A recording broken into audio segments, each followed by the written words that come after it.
জরুরি সংবাদ সম্মেলন করেছে বৈষম্য বিরোধী ছাত্র আন্দোলনের নেতৃবৃন্দ।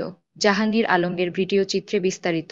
পুরো সংবাদে আমি সুরভি আক্তার। ঝিনাইদহের কোটচাঁদপুর উপজেলার বৈষম্য বিরোধী ছাত্র আন্দোলনের নেতৃবৃন্দ স্থানীয় পৌর পাঠাগারে জরুরি সংবাদ সম্মেলন করেছে।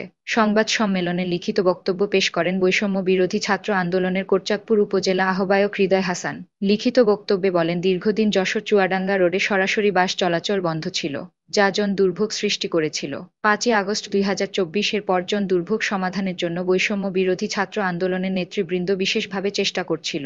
ইতিপূর্বে 3টি সভা আয়োজন করে বাস চলাচলের সিদ্ধান্ত গৃহীত হয়, কিন্তু কালীগঞ্জ বাস মিনিবাস মালিক সমিতি বিরোধিতা করে গত 17ই মে আবারও বাস চলাচল বন্ধ করে দেয়। 21শে মে বৈষম্য বিরোধী ছাত্র আন্দোলনের নেতৃবৃন্দ প্রতিটি বাসের ড্রাইভারকে সরাসরি বাস চালানোর জন্য আহ্বানে সাড়া না দিলে কোটচাঁদপুর হতে কালীগঞ্জ ফেরত পাঠিয়ে দেয়।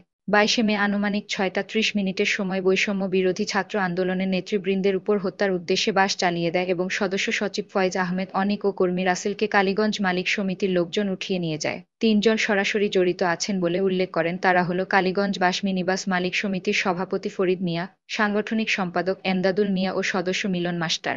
সংবাদ সম্মেলন শেষে সামনে তাদের কোন কর্মসূচি আছে কিনা জানতে চাইলে তারা বলে, 2 জনকে ছাড়া না হলে এবং সরাসরি বাস চলাচল না হলে যশোর চুয়াডাঙ্গা রোডে বাস চলাচল 23শে মে থেকে বন্ধ থাকবে। 3টি সভার আয়োজন করা হয় এবং সর্বসম্মতিক্রমে সবাই যশোর হইতে চুয়াডাঙ্গা পর্যন্ত সরাসরি বাস চলাচলের সিদ্ধান্ত গৃহীত হয়। কিন্তু কালীগঞ্জ বাস মিনিবাস মালিক সমিতির কতিপয় সদস্য উক্ত সিদ্ধান্তের বিরোধিতা করে গত 17ই মে 2025 ইংরেজি তারিখ হইতে আবারও সরাসরি বাস চলাচল বন্ধ করে দেয়। আমরা উল্লেখিত রুটে সরাসরি বাস চলাচলের জন্য পুনরায় উক্ত বাস মিনিবাস মালিক সমিতিকে চিঠি প্রদান করি। কালীগঞ্জ বাস মিনিবাস মালিক সমিতি সর্বসম্মতিক্রমে গৃহীত সিদ্ধান্ত না মেনে আমাদেরকে উপেক্ষা করে লাখো মানুষকে জনদুর্ভোগে ফেলে জোরপূর্বক বাস চলাচল বন্ধ করে। এর প্রতিবাদে আমরা গত 21শে মে 2025 তারিখে কোটচাঁদপুর বৈষম্য বিরোধী ছাত্র আন্দোলনের পক্ষ থেকে প্রত্যেকটি বাস ড্রাইভারকে আহ্বান জানায় সরাসরি বাস চালায়, কিন্তু তারা উক্ত সিদ্ধান্ত না মানার কারণে আমরা কালীগঞ্জ বাস মালিক সমিতির বাস কোটচাঁদপুর থেকে ফেরত পাঠাই।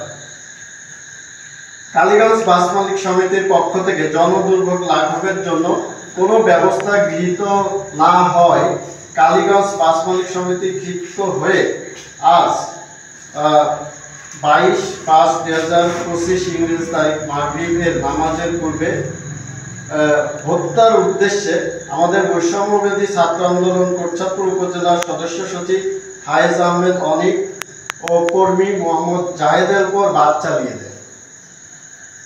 উক্ত 2 জন কোন রকম বেঁচে গেলেও কালীগঞ্জ বাস মালিক সমিতির পক্ষ থেকে একটি বাসের লোকজন উল্লেখিত 2 জনকে জোরপূর্বক উঠিয়ে নিয়ে যায় এবং কালীগঞ্জ বাস মালিক সমিতির অফিসে আটকে রাখে। আমরা ইতিমধ্যে জানতে পেরেছি যে এই ঘটনার পিছনে কালীগঞ্জ বাস মালিক সমিতির সভাপতি ফরিদ মিয়া, সাংগঠনিক সম্পাদক এমদাদুল মিয়া ও বাস মালিক সমিতির সদস্য মিলন মাস্টার জড়িত আছে। এখন অবধি সদস্য সচিব ফয়েজ আহমেদ অনিক সদস্য জায়েদকে কালীগঞ্জ মালিক সমিতি অফিসে অবরুদ্ধ করে রেখেছে।